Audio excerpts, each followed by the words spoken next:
자, 오늘 말씀의 제목은 바벨론의 흥망성쇠예요. 바벨론의 흥망성쇠. 원래는 메데바사 제국에 대해서 다뤄볼까 했는데 여러분 그 궁금하죠? 왜 메데바사라고 부를까? 궁금하지 않아요? 그리고 또 갑자기 느부갓네살 이야기하다가 벨사살이 나오고 갑자기 이제 벨사살이 죽으면서 바벨론이 끝나잖아요. 그 중간이 궁금하잖아요. 그래서 사람들이 다니엘이 섬긴 사람은 느부갓네살, 벨사살, 다리오, 그 다음에 고레스 이렇게 4명이구나 라고 생각을 하는데 사실 그렇지가 않아요. 자, 바벨론의 흥망성쇠 오늘 이 제목으로 볼 건데 성경은 4장과 5장이에요. 다니엘 4장, 5장. 지난번에 그 느부갓네살이 통치하기까지의 역사적 배경에 대해서 제가 설명을 드렸어요. 느부갓네살 왕은 신바벨로니아의 두 번째 제왕이죠. 첫 번째 제왕인 이제 나보폴라살의 아들인데 이제 왕자였죠. 전쟁 중에 아버지 돌아가시니까 귀환해가지고 대관식을 해서 이제 왕이 되고 나서 대왕이 된 거예요. 이 신바벨로니아 왕조를 이제 다른 말로는 칼데아 왕조라고도 합니다. 칼데아 왕조. 들어본 적 있죠? 칼데아. 하여튼 이 1대 왕이 나보폴라살 626년부터 왕이 돼가지고 605년까지 통치했어요. 근데 620 보통 5년이라고 하거든요. 그 이유는 즉위한 그 당해는 통치기간으로 세지를 않기 때문에 다만 이제 역사가들은 626년에 이 사람이 이제 나라를 차지했기 때문에 626년부터 통치했다라고 보는 경우도 있죠. 626년부터 605년까지 1대 왕인 나보폴라살. 무슨 이제 껌에 나오는 성분 같죠, 이름이? 나보폴라살. 그다음에 두 번째 대왕이 이제 제일 유명한 느부갓네살. 아버지가 돌아가셔가지고 왕이 됐고 성경에 나오는 바벨론 느부갓네살이 바로 이 사람이에요. 그래서 세상 이름은 네부카드네자르. 605년부터 562년까지 다스렸습니다. 꽤 오래 다스렸죠. 거의 40년 다스렸어요. 이 사람의 느부갓네살의 아들이 아멜 마르둑이라는 사람이에요. 아멜 마르둑. 성경에서는 에윌 무로닥이라는 이름을 갖고 있어요. 근데 여러분 마르둑 나오는데 이 마르둑이 그 당시 갈대아인들의 주신이에요. 다 신론 사회였는데 그 중에 주신, 제우스 같이 주신이 바로 마르둑이에요. 그래서 왕의 이름 끝에 마르둑이 붙는데 이게 이제 신의 이름을 갖다 붙인 거구나 라고 생각하면 돼요. 그래서 그 성경으로 번역될 때는 마르둑을 무로닥이라고 번역했어요. 무로닥. 이름 재밌죠? 이제 마르둑은 메소포타미아의 주신이었다. 성경에서도 나와요. 예레미야 50장 2절에 너희는 나라들 가운데 전파하라, 공포하라, 깃발을 세우라. 이제 1절을 보니까 이거는 여호와께서 선지자 예레미야를 통해서 바벨론과 갈대아 사람들에게 대해서 하신 말씀이라고 나와요. 그러면서 공파이르라, 바벨론이 함락되고 벨이 수치를 당하며 무로닥이 부스러지며 그 신상들은 수치를 당하며 우상들은 부스러진다 하라. 이는 한 나라가 북쪽에서 나와서 그를 쳐서 그 땅에서 황폐하게 하며 그 가운데 사는 자가 없게 할 것임이라. 사람이나 짐승이나 다 도망갈 것임이라. 나오죠? 그래서 벨과 무로닥이 나오거든요. 벨은 수메르의 주신이고 무로닥은 이제 마르둑은 갈대아인들의 주신이에요. 그러니까 무로닥 섬기는 너네들 박살 날걸? 이렇게 예언하고 계시는 거예요. 그래서 세 번째 왕이 아멜 마르둑. 이 사람이 562년부터 560년까지 아주 짧게 다스렸는데 3년밖에 못 다스렸죠. 이 사람이 어디 나오냐면 예레미야에 나와요. 예레미야 52장 31절에 52장이면 이제 마지막 장이잖아요. 52장 31절 유다왕 여호야긴이 사로잡혀 간지 37년 곧 바벨론의 에윌 무로닥 나오죠. 바벨론의 에윌 무로닥 왕의 즉위 원년 12째 달 25째 달 그가 유다의 여호야긴 왕의 머리를 들어주었고 감옥에서 풀어주었더라 이렇게 나와요. 자기 즉위 기념으로 이 사로잡아온 왕을 자유롭게 해주었어요. 에윌 무로닥 왕이라고 나와요. 이 왕이 3년밖에 통치 못한 이유가 네르갈 샤레제르라는 사람에게 살해를 당해요. 이 네르갈 샤레제르는 이제 바벨론의 신바벨론 제국의 4대 왕인데 이 사람은 느부갓네살의 처남이에요. 처남인데 이 사람은 이제 병 걸려서 죽어요. 560년부터 556년까지 약 5년 동안 통치를 합니다. 그 다음에 병 걸려 죽잖아요. 그래서 그의 아들인 라바시 마르둑이라는 사람이 왕이 돼요. 라바시 마르둑. 이 사람은 556년부터 556년까지 딱 9개월 동안만 왕을 합니다. 이 사람이 네르갈 샤레제르의 아들이에요. 자, 그 다음이 이제 마지막 왕이라고 알려진 사람이 나보니두스라는 왕이에요. 나보니두스. 이 사람이 556년부터 539년까지 통치를 합니다. 그래서 이제 539라는 숫자는 기억을 해둬야 돼요. 왜냐하면 539년에 바벨론이 망하거든요. 539년. 나보니두스. 이 나보니두스는요, 이 사람이 이제 앞에 선왕인 라바시 마르둑을 몰아내고 자기가 왕이 된 사람이에요. 근데 이 사람에 대해서는 그렇게 잘 알려진 바가 없어요. 나보니두스.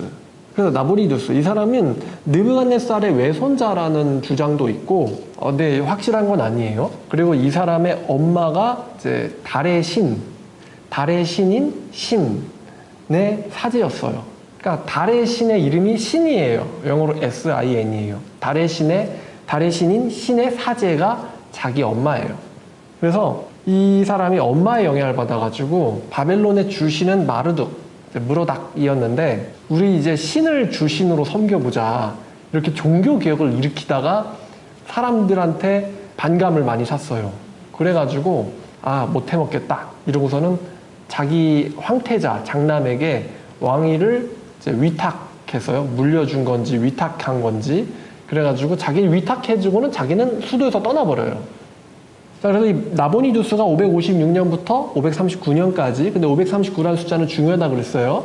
자, 그 다음에 이제 우리가 알고 있는 마지막 왕이 벨사살입니다. 벨사살. 이 사람은 나보니두스의 장남이에요.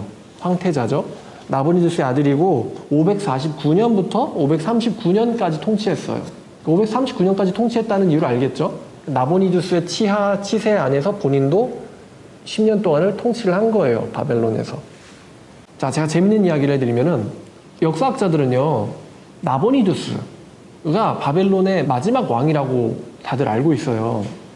적어도 1854년까지는 사람들은 나보니두스를 바벨론의 마지막 왕이라고 알고 있었어요. 왜냐하면 벨사살에 대한 언급이 세속 역사에서 전혀 언급되지 않았거든요. 그래서 심지어 벨사살의 존재를 이 사람 그냥 다니엘라는 성의 어떤 이 드라마틱한 효과를 위해서 만들어진 허구 속의 인물 아니야? 라고 생각을 했었어요. 그렇게 생각을 해오다가 1854년에 우르라는 지역에 달의 신, 이름이 뭐였죠? 신전에 여러 장소에 기둥들이 있었는데 이 기둥에서 기도문이 발견됐어요. 그 기도문 안에는 나보니두스의 아들을 위한 기도문이 있었어요. 그래서 그 아들 이름이 왕의 아들이며 왕의 계승자인 벨샤르라 우쭈르라는 이름을 가진 사람에 대한 기도문이었어요.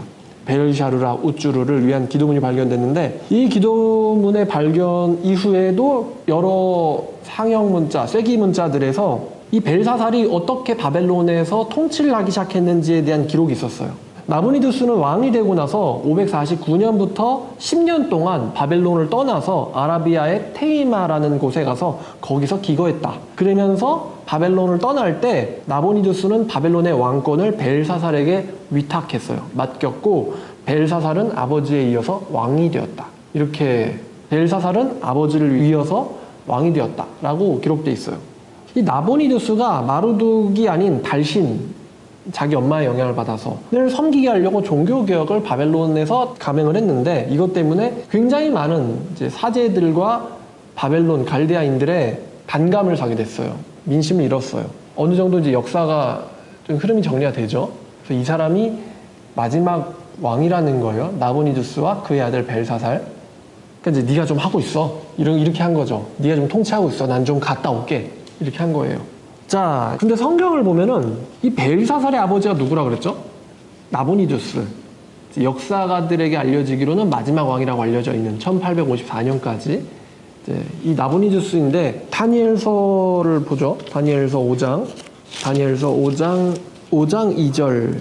벨사살이 술을 마실 때에 명하여 그의 부친 느부갓네살이 예루살렘 성전에서 탈취하여 온 금, 은 그릇을 가져오라고 명하였으니 이는 왕과 귀족들과 왕후들과 후궁들이 다 그것으로 마시려 함이었더라.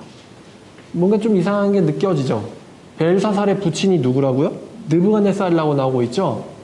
근데 또 잠깐 또 하나, 아니 성전에서 하나님 섬길 때 쓰는 그릇들을 가지고 왕과 귀족들과 왕후들과 후궁들이 그것을 마시려고 쓰려고 했대요.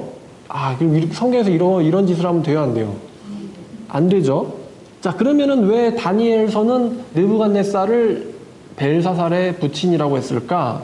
여기서 이제 몇 가지 추론이 있는데, 첫 번째는 나보니두스는 느부갓네살의 신하인데, 신하로서 주군인 느부갓네살의 딸과 결혼했을 가능성이 있다라는 거예요. 느부갓네살의 딸과 결혼했을 가능성이 있다. 그리고 아까 말씀드렸지만 그 느부갓네살의 외손자일 가능성도 있다. 근데 어디까지나 추론이에요. 추론. 아직 자료가 없어요. 근데 만약에 나보니두스가 느부갓네살과 어떻게든 혈연적으로 연결되어 있다고 한다면은 그 셈어에서 아버지라는 뜻의 단어, 이제 히브리어에서는 아브라는 단어거든요. 아브라는 단어가 아빠라는 뜻이 있어요. 아브.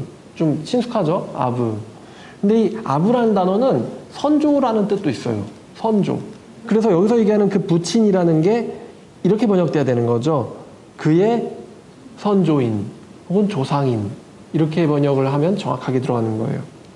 그래서 이제 나보니두스랑 느부갓네살과 어떤 뭐 결혼이라든가 그런 혈연 관계가 있을 거라는 건 다만 추측이다라는 거예요. 다만 나보니두스가 느부갓네살의 측근일 가능성은 굉장히 농후합니다. 왜냐면은 마르독을 바로 밀어내고는 딱 왕으로 앉았는데 그거를 인정을 사람들이 해줬잖아요. 그러면은 만약에 듣보잡 사람이 와가지고 왕을 밀어낼 수나 있겠으며, 그리고 자기가 그걸 밀어내고는 내가 바벨론의 왕이다 그러면 이거 반란이잖아요. 그렇기 때문에 분명히 이제 그 왕의 아들, 아까 이제 이름이 이 사람이 라바시 마르독, 이 사람을 밀어내고는 자기가 왕이 됐을 때 아무 문제 없었다는 것은 굉장히 바벨론에서 꽤 높은 위치에 있었던 사람이라는 거예요. 나보니두스가. 그러니까 이제 제왕인 느부갓네살과 연결되어 있을 가능성이 있다는 거죠. 자, 그럼 이제 우리 여기까지 잠깐 보고 이제 성경으로 돌아가서 4장을 가면은 이제 느부갓네살 왕에 대한 이야기가 나오거든요. 4장. 여러분 1장 내용 기억하죠? 1장은 다니엘이 잡혀왔어요. 2장은 뭐가 있었죠? 느부갓네살이 뭘 합니까? 꿈을 꿔요. 근데 이 정신 나간 대왕이 자기가 꾼 꿈도 안 알려주고 해석해봐. 해석 안 하면 다 죽일 거야. 이랬던 사람이에요. 그래가지고 이제 근위대장 아리옥이 나가려고 하는데 뭐가 그렇게 급하냐? 다니엘이 물어가지고 너 죽이려고 그랬더니 가만히 있어봐. 내가 알려줄게. 그래가지고 꿈에 해석을 해줍니다. 다니엘이. 이때 이제 다니엘이 되게 유명해지죠. 굉장히.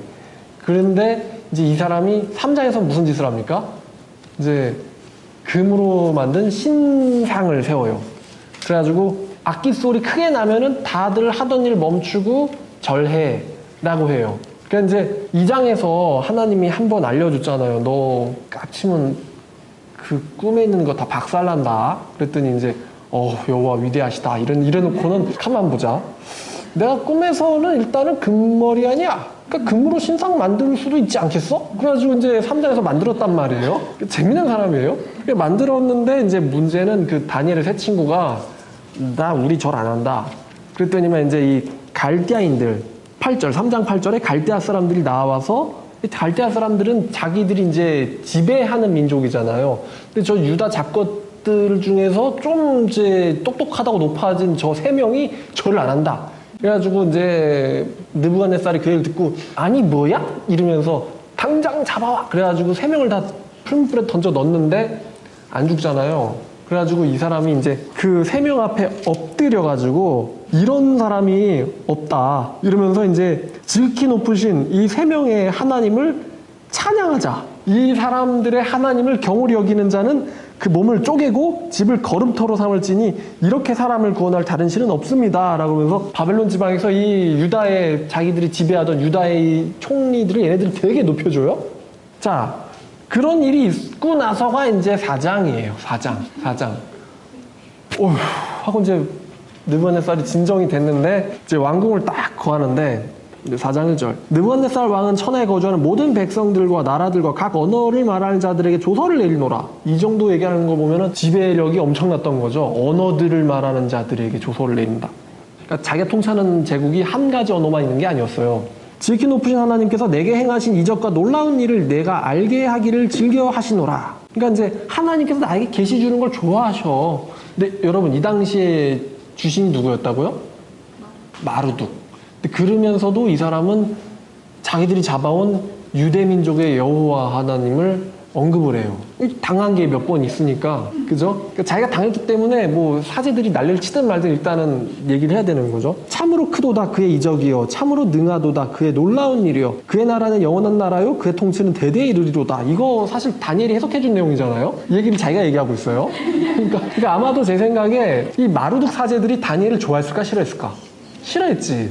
근데 함부로 할 수 있어요, 없어? 없거든. 왜냐면 자기들을 죽이려고 했을 때 꿈을 풀어주는 사람이 다니엘이었잖아요. 그런 이상한 갈등 상태에 있었던 거예요. 자, 그래서 이제 또 4절에 이 사람이 나 느부갓네살이 내 집에 편히 있으며 내 궁에서 평강할 때에 한 꿈을 꾸고 그로 말미암아 두려웠으니 곧 내 침상에서 생각하는 것과 머릿속으로 받은 환상으로 말미암아 번미하였노라. 그래서 또 어쩌고저쩌고. 그래서 또 해석해봐 그랬는데 그때 박수와 술객과 갈대와 술사들과 점쟁이들이 들어왔으나 내가 그 꿈을 그들에게 말해줬지만 그들이 해석을 알려주지 못. 이번엔 좀 친절하게도 꿈을 알려줬어요. 하지만 해석하지 못했다. 그러니까 이제 그 후에 드디어 이제 다니엘이 내 앞에 들어왔으니 그는 내 신의 이름을 따라 좀 걸려.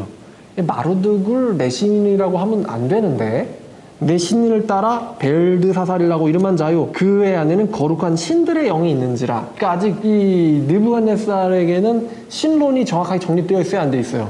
안 돼 있죠. 그래서 거룩한 신들의 영이 들어있다고 표현을 해요.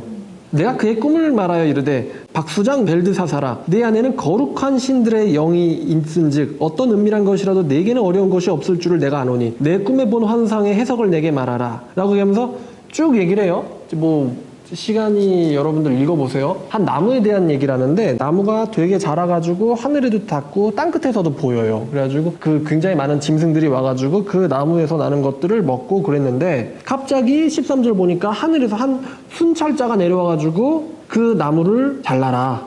그리고 14절에 그 나무를 베고 가지를 자르고 잎사귀를 떨고 그 뿌리의 그루텅이를 땅에 남겨두고 그것을 들풀 가운데 두어라. 그것이 하늘 이슬에 젖고 땅의 풀 가운데서 짐승과 더불어 제 몫을 얻으리라. 또 그 마음은 변하여 사람의 마음 같지 아니하고 짐승의 마음을 받아 7대를 지내리라. 이는 순찰자의 명령대로요 거룩한 자들의 말대로니 지극히 높으신 이가 사람의 나라를 다스리시며 자기 뜻대로 그것을 누구에게든지 주시며 또 지극히 천한 자를 그 위에 세우시는 줄을 사람들이 알게 하려 함이라 하였느니라. 나 느부갓네살 왕이 꿈을 꾸었나니 너 벨드사살아 그 해석을 밝히 말하라. 내 나라 모든 지혜자가 능히 내게 그 해석을 알게 하지 못하였으나 오직 너는 능히 하리니 이는 거룩한 신들의 영이 내 안에 있음이니라. 그 얘기를 듣고는 다니엘이 한동안 놀라서 마음으로 번민하는지라.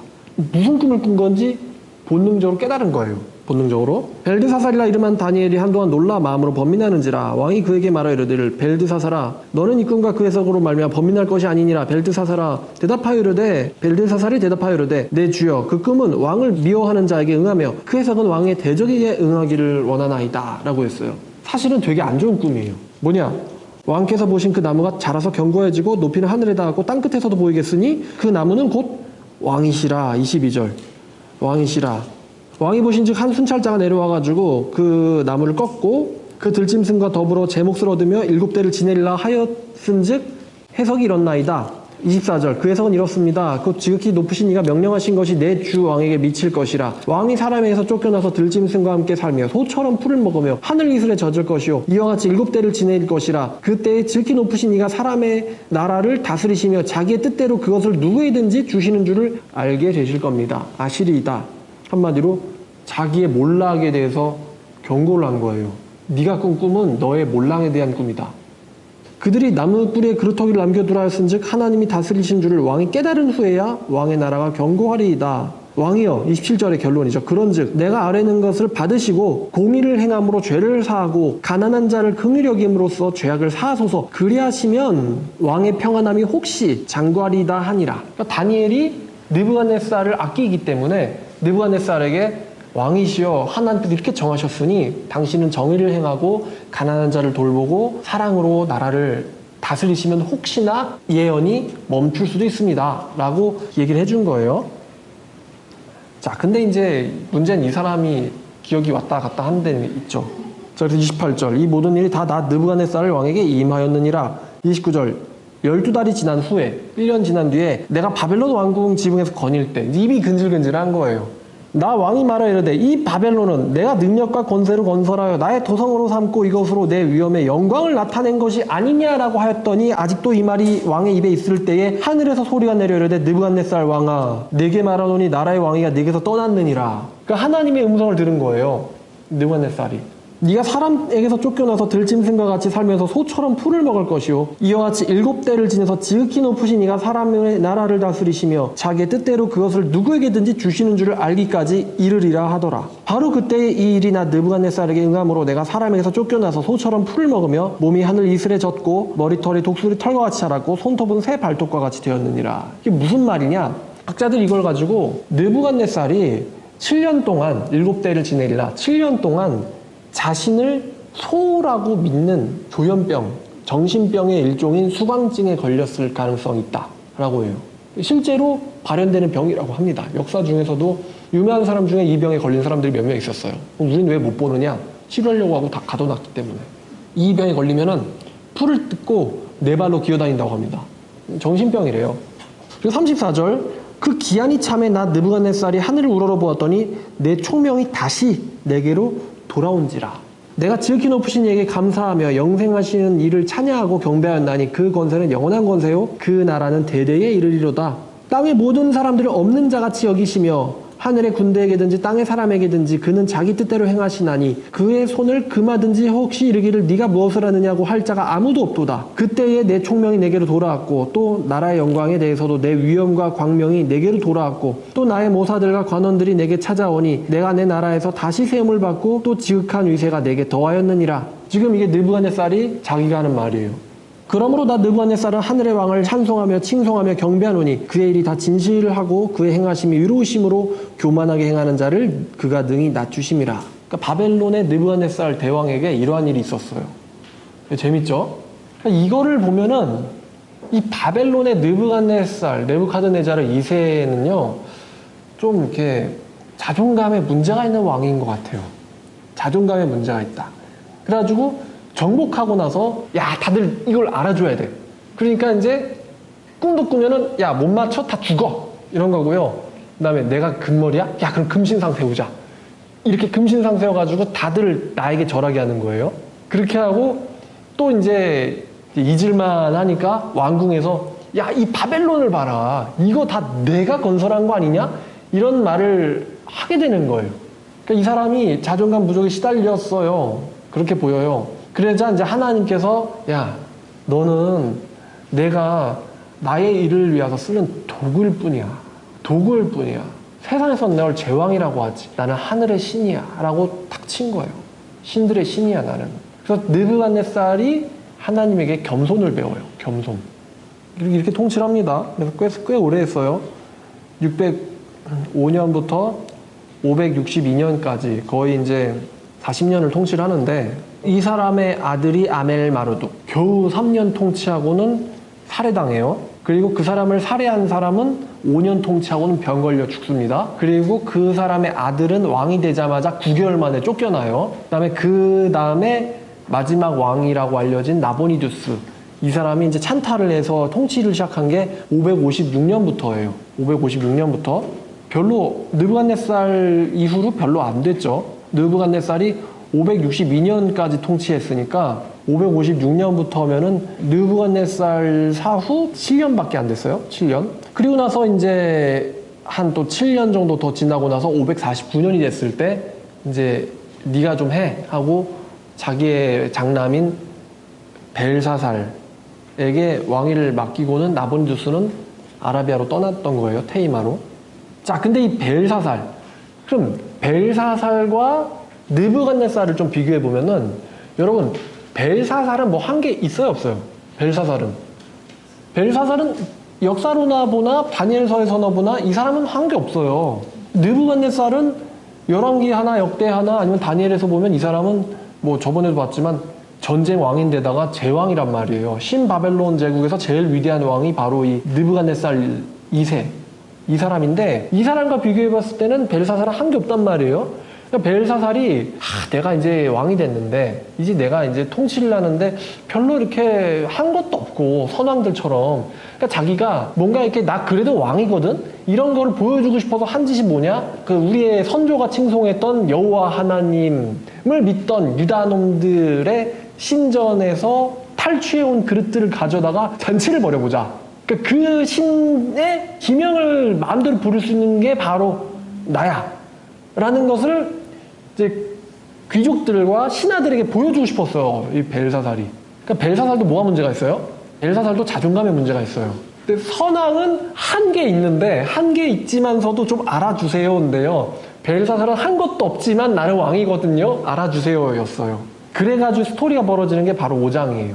자, 그래서 이제 4장과 5장 사이에는 이 4명의 왕들이 있는데 껑충 뜁니다. 아멜마르둑, 에윌무로닥, 그 다음에 네르갈 샤라제르, 그 다음에 라바시마르둑, 나보니드스 이렇게 건너뛰고 마지막 황태자인 벨사살의 이야기로 들어가요.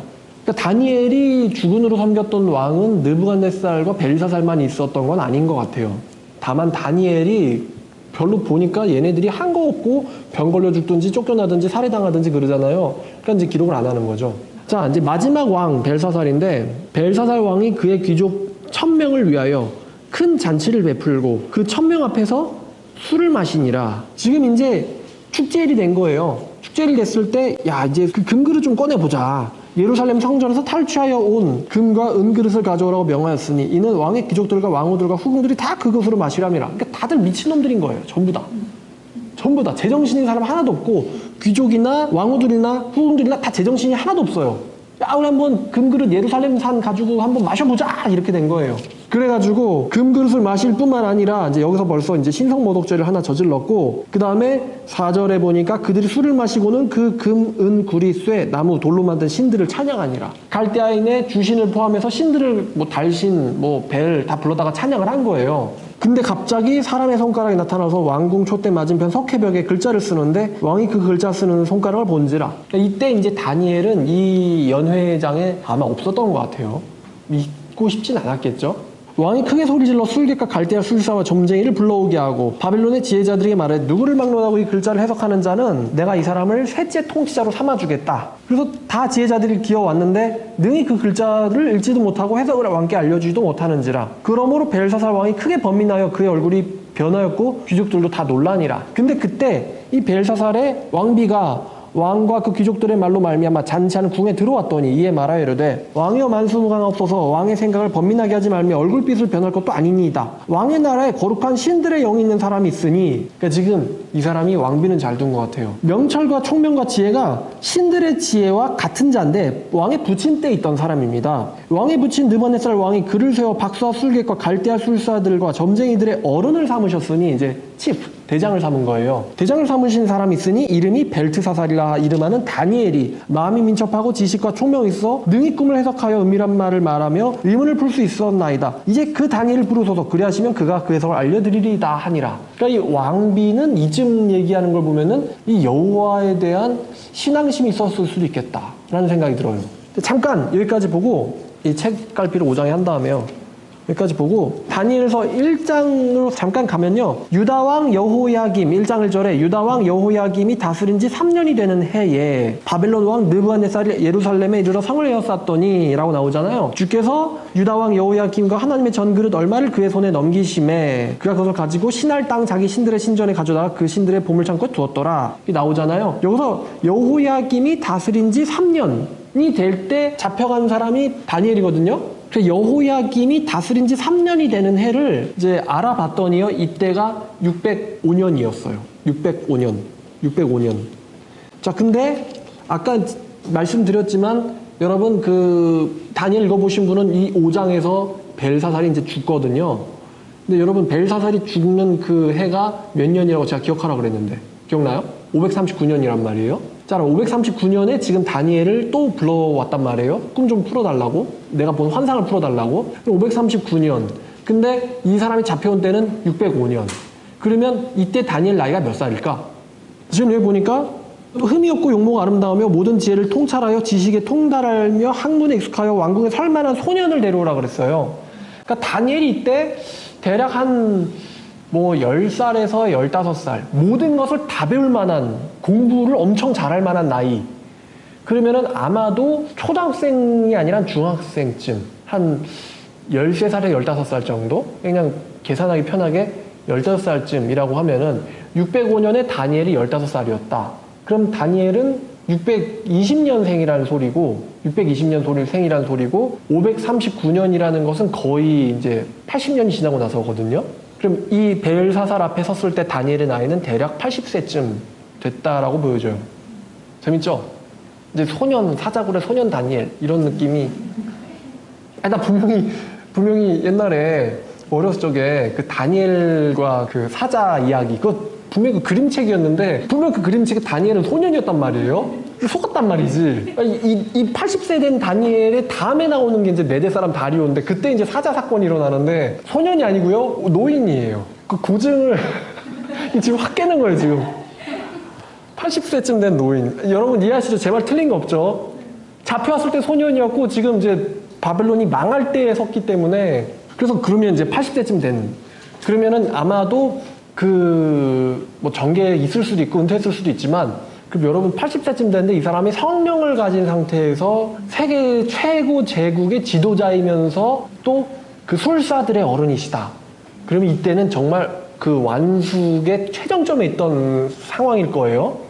이 노인 다니엘이 부름을 받아 왕의 앞에 나오매 다니엘에게 말하되 네가 나의 부왕이며 유다에서 사로잡아온 유다 자손 중에 그 다니엘이냐. 여기서 부왕이 이제 나의 선친 혹은 선조들 이렇게 되겠죠. 선조가 유다에서 사로잡아온 유다 자손 중에 그 다니엘이냐. 내가 네게 대하여 들은즉 네 안에는 신들의 영이 있으므로 네가 명철과 초명과 비상한 지혜가 있다 하도다. 그러니까 벨사살은 다니엘을 몰라요.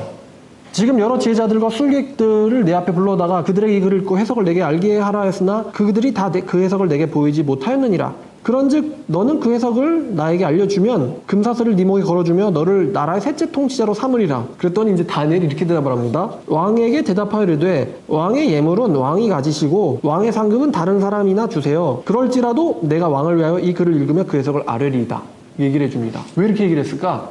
왜냐하면 얘는 이제 죽었거든. 이제 바벨론은 끝났단 말이에요. 근데 무슨 바벨론 제국의 무슨 통치자가 돼요? 여러분 여기 보면 알겠지만 일단 나라의 제왕은 오래 못 살아요.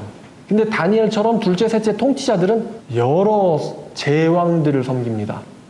왜냐하면 제왕들이 이제 다른 제왕을 죽이든지 쫓아내든지 유배를 보내도요 그 나라의 모든 것을 자기가 알고 있지 못하잖아요. 그래서 그 나라를 지배하던 현명하고 지혜로운 총리 혹은 지도자 였던 사람들은 그대로 기용을 하는 거예요.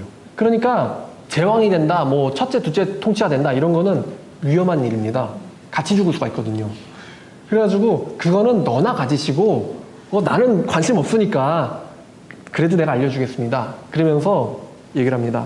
이 다니엘이 참고로 고레스 왕까지 섬겼던 사람이에요. 그 위대한 키루스 2세와 다니엘은 서로 아는 사이입니다. 대단하죠, 다니엘이. 느부갓네살부터 키루스 대제까지를 섬겼던 사람이 다니엘이에요. 왕이여 지극히 높으신 하나님이 왕의 부친 느부갓네살에게, 여기서 왕의 부친 다시 말하면 선조죠. 선조인 느부갓네살에게 나라와 큰 권세와 영광과 위엄을 주셨고, 그러니까 누가 권세를 줬어요? 하나님이 당신의 선친에게 큰 권세를 줬지 당신의 선친이 잘난 게 아니라 주셨고, 그의 큰 권세를 주셨으므로 백성들과 나라들과 언어들이 다른 모든 사람들이 그 앞에서 떨며 두려워하였으며, 또 그는 임의로 사람을 죽이며, 그러니까 못 풀어? 죽어! 이랬잖아요, 느부갓네살이. 임의로 살리며 임의로 높이며 임의로 낮추었더니 그가 마음이 높아지며 뜻이 완악하여 교만을 행함으로 그의 왕위가 패한 바 되며 그의 영광을 빼앗기고 사람 중에 쫓겨나서 그의 마음이 들짐승의 마음과 같았고, 또 들나귀와 함께 살며 소처럼 풀을 먹으며 그의 몸이 하늘 이슬에 젖었으며, 그러니까 집에 안 살았다는 거예요. 지극히 높으신 하나님의 사람 나라를 다스리시며 자기의 뜻대로 누구든지 그 자리에 세우시는 줄을 알기에 이르렀나이다. 그런 거를 너의 선친에게 알려주려고 너의 선친이 그러한 정신병을 겪어서 고생을 했다. 벨사살이여 왕은 그의 아들이 되어서도, 그러니까 아들이는 여기서 이제 제가 이걸 봤는데 아들이라는 의미만 있는 게 아니라 이 단어는 후손이라는 뜻도 있어요. 당신은 그의 후손이면서 혹은 그랜드 이제 칠드런, 그러니까 손자이면서도 이것을 다 알고도 자기의 마음을 낮추지 않고, 그러니까 선조가 어떻게 됐었는지 어떤 고생을 했는지를 알고서도 자기를 낮추지 않고 오히려 자신을 하늘의 주제보다 높이며 그의 성전 그릇을 왕 앞으로 가져다가 왕의 귀족들과 왕후들과 후궁들이 다 그것으로 술을 마시고, 그러니까 네가 교만하니까 다들 너 따라가잖아. 나라를 망쳐놨잖아. 지금 교만해지잖아. 전부 다 술을 마시고 왕이 또 보지도 못하고 알지도 못하는 금, 은, 구리, 쇠, 애와 나무, 돌로 만든 신상들을 찬양하고 도리어 왕의 호흡을 주장하시고 왕의 모든 길을 작정하시는 하나님께는 영광을 돌리지 아니한지라. 네가 무슨 짓을 저질렀는지 알겠어? 라고 이제 몰아붙이는 거예요. 이러므로 그의 앞에서 이 손가락이 나와서 이 글을 기록하였나이다. 기록된 글자는 이것이니 곧 메네 데겔 우바르시니라. 그 글을 해석하건대 메네는 하나님이 이미 왕의 나라를 시대에 세워서 그것을 끝나게 하셨다 함이요, 데겔은 왕을 저울에 달아보니 부족함이 보였다 함이요, 베레스는 왕의 나라가 나뉘어서 메데와 페르시아, 바사, 페르시아는 바사예요. 메데와 바사 사람에게 준 바 되었다 함이니이다 하니, 이에 벨사살이 명하여 그들이 다니엘에게 자주색 옷을 입히게 하며 금사슬을 그의 목에 걸어주고 그를 위하여 조서를 내어 나라의 셋째 통치자로 삼으니라. 그럼 어떻게 됩니까? 그날 밤 갈대아 왕 벨사살이 죽임을 당하고요, 메대 사람 다리오가 나라를 얻었는데 그때에 다리오는 62세였더라. 이렇게 5장이 끝나요. 그리고 6장이 이제 그 유명한 사자굴 이야기가 나오는 거죠. 그러니까 여기 6장부터는 이제는 메대 왕 다리오에 의한 통치가 시작되는 내용으로 이제 내용이 바뀝니다. 그러니까 바벨론은 이제 5장에서 끝나는 거예요. 다니엘서 5장에서. 자, 다시 이제 역사로 돌아가서 그리스의 역사가, 헤로도토스는요, 바벨론인들이 자기들의 종교적 축제를 벌일 때 유프라테스 강의 흐름을 페르시아 군인들이 바꿨다고 합니다. 페르시아의 군인들은 고레스의 병사들이에요. 고레스의 병사들이 이 바벨론의 도시를 흐르는 강인 유프라테스 강에 뚝을 만들어가지고 강의 수위를 강제로 낮췄다고 합니다. 그래서 그 강바닥을 걸어서 바벨론 성으로 들어갔대요. 이렇게 기록하고 있어요. 그리고 또한 그리스의 역사가 크세노폰이라는 사람에 의하면요, 이 고레스 대왕의 군인들, 페르시아의 군인들은 밤에 바벨론을 탈출을 했는데 고레스의 장군 중에 한 명인 고브리아스는 영어 이름이고요.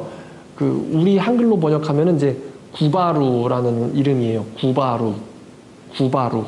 제가 반복하는 이유는 구바루라는 이름은 알아둬야 됩니다. 구바루에 의해서 벨사살이 죽임당했다고 한다. 그래서 사살당해서 벨사살, 구바루에게 죽었어요. 그래서 벨사살을 아마도 죽인 사람은 구바루였을 것이다. 구바루가 누구라고요? 고레스 대제의 장군이다. 그래서 구바루에게 죽임당했을 것이다. 자, 이 구바루라는 사람을 제가 여러분들에게 기억해 시켜드리고 싶었던 이유는요, 이 구바루는요, 메데 사람 다리오가 누굴까? 이 메데 사람 다리오의 정체에서 후보군의 이름이 오르락내리락 하는 사람이에요. 메데 사람 다리오가 누굴까? 이거 역시 굉장히 어려운 문제입니다. 메데 사람 다리오. 여기 보니까 마지막 절에 메데 사람 다리오가 나라를 얻었는데 그의 나이는 62세였더라. 굉장히 구체적으로 기술되고 있어요. 62세에 메데 사람 다리오가 왕위를 얻었다. 이렇게 돼요. 자, 그럼 이제 거의 다 끝났습니다. 나부폴라살이 니느웨를 멸망시키고는 왕이 된 게 626년이에요. 626년. 그리고 이제 정식적으로는 625년부터 통치를 시작한 왕이고 626년에 니느웨를 이제 밀어버렸는데, 지금 이 페르시아의 고레스의 군대에 의해서 바벨론이 함락되는 거, 이 함락된 연도는 539년이에요. 539년. 그러니까 이 신바벨로니아 제국, 칼데아 왕조가 100년도 못 버텼어요. 100년도 못 버텼다. 그러니까 바벨론이라고 하는 엄청나게 위대하고 엄청나게 거대했던 느부갓네살이 흥하게 키운 나라가 100년도 못 버티고는 그냥 통째로 사라지고 말았어요. 고레스에 의해서. 좀 험하지 않습니까? 인간 권세라는 게 그냥 아무나 다 죽여버리자 이렇게 얘기했던 그 느부갓네살의 권력, 그의 아들들에게 제대로 내려가지도 못하고 칼데아 왕조, 신바벨론 제국은 100년도 못 버티고는 역사에서 사라져요. 근데 성경은 말합니다. 이 왕권이 누구에게서 왔는가? 하나님에게서부터 왔다고 말해요. 아무리 언어들을 지배하는 대제국의 제왕이라 할지라도 너는 하나님의 종에 불과하다. 너가 네 분수를 못 차리면 너는 치우면 끝이야. 그러니까 제왕이니까 인간들 중엔 이거잖아요. 인간들 중에 이거지만 너는 네 분수를 못 차리면 넌 이거 끝이야. 그나마 오래 통치했던 왕이 누구예요? 느부갓네살. 왜죠? 하나님한테 책망 여러 번 징계받아가지고 징계받아서 하나님에 의해서 정신병도 걸리고 또 자기 입으로 하나님을 주권자라고 고백하고 나서야 이 사람이 이제 다시 왕위를 되찾았다. 이 사람은 하나님에서 강제 교정을 당했어요. 겸손해지라고. 근데 그만큼 사랑을 못 받았던 왕이 이제 벨사살 혹은 그 선조들. 그래서 이 나라의 운명이 이렇게 됩니다. 그리고 또 이거를 보고 또 놀라운 게 이 벨사살이요. 지금 야, 금그릇 다 가져와라. 이래가지고 연회를 벌이고 있을 때 막상 바벨론 성의 바깥에는 누가 오고 있었을까요? 이미 메네메네 대겔 우바르신 보여주기 전에 바깥엔 누가 있었던 거예요? 이미 페르시아의 군대가 진격해오고 있었던 거예요. 그것도 모르고 정신 나간 상태에서 막 술잔치를 벌인 거죠. 그러니까 하나님께서는 벨사살이 야, 그 예루살렘에서 탈취해온 금그릇 좀 가져와라. 그걸로 술 좀 다 같이 귀족들과 왕후들과 후궁들 다 같이 퍼마시자라고 할 거를 하나님은 이미 알고 계셨던 거예요. 벨사살의 행동을 미리 읽고 계셨던 거예요. 그러니까 이미 벨사살이 회개할 기회를 갖기도 전에 이미 화살은 활시위에서 떠났던 거예요. 이미 그때 고레스의 부하들은 유프라테스 강을 뚝을 만들어가지고 수위를 낮추면서 야, 저 성 침공하려면은 저 강바닥 사이로 걸어가지고 슬쩍 아래로 들어가자. 이런 계획을 짜고는 강둑을 다 이미 그게 하루아침에 건설되진 않을 거 아닙니까? 이미 걔네들은 그런 계획을 다 세우고는 침공해서 이제 그날 밤에 되면은 이제 벨사살은 야, 얘를 셋째 통째로 세우자 이래놓고는 칼 맞아 죽을 운명으로 정해져 있었던 거예요. 벨사살은. 여기까지 보면은 야, 하나님이 정말로 무섭고 치밀하신 분이구나. 하루도 안 틀리는 거예요. 연도까지. 하루도 안 틀리시고 하나님은 계획한 바를 이루신다는 거예요. 그리고 이 벨사살의 교만, 다니엘이 지적하여 말하지만 당신은 선조가 어땠었는지를 알고 있었으면서도 라고 지적을 합니다. 당신은 누가 참신이었는지 그 위대했던 당신은 지금 당신 스스로를 높이고자 한번 잔치 벌여보자라고 했지만 당신 선조는 정말로 위대한 선조여가지고 전쟁 왕이었던 느부갓네살 대왕 그 사람조차도 하나님을 경배하고 높였는데 당신은 그것을 알고 있으면서도 그 하나님을 높이지 아니하고 도리어 가짜 신들을 찾아가지고 높이고 자신을 자랑하고 하늘 주제보다 니를 높였기 때문에 하나님은 너에게서 오늘 당장 왕권을 뺏기로 작정했다. 이렇게 다니엘이 얘기를 해주는 거예요. 그러니까 다니엘은 이미 이때 80세쯤 먹은 데다가 이미 벨사살의 운명을 읽었기 때문에요. 무서울 게 없었어요. 당신의 나라는 이제 뺏깁니다. 이런 말을 어떻게 합니까? 아무리 섭정왕이라지만 제왕인데 벨사살도 하는 거예요. 그러니까 여러분이 오늘 강의에서 느끼셔야 되는 것은 제목이 바벨론의 흥망성쇠였어요. 제국의 역사는 누가 주관하신다? 하나님이 주관하신다. 이거를 누가 고백했죠? 아까 4장에서 제왕이었던 느부갓네살이 자기 입으로 고백을 합니다. 흥망성쇠는 그분이 정하신다. 그분이 나라를 세우신다. 이렇게 얘기해요. 그의 권세는 영원한 권세요. 그의 나라는 대대에 이르리로다. 땅의 모든 사람들을 없는 것 같이 여기시며 하늘의 군대든지 땅의 사람에게든지 그는 자기 뜻대로 행하시나니 그의 손을 금하든지 혹은 시르기를 네가 무엇을 하느냐 할 자가 아무도 없도다. 자신도 안 되는 거예요.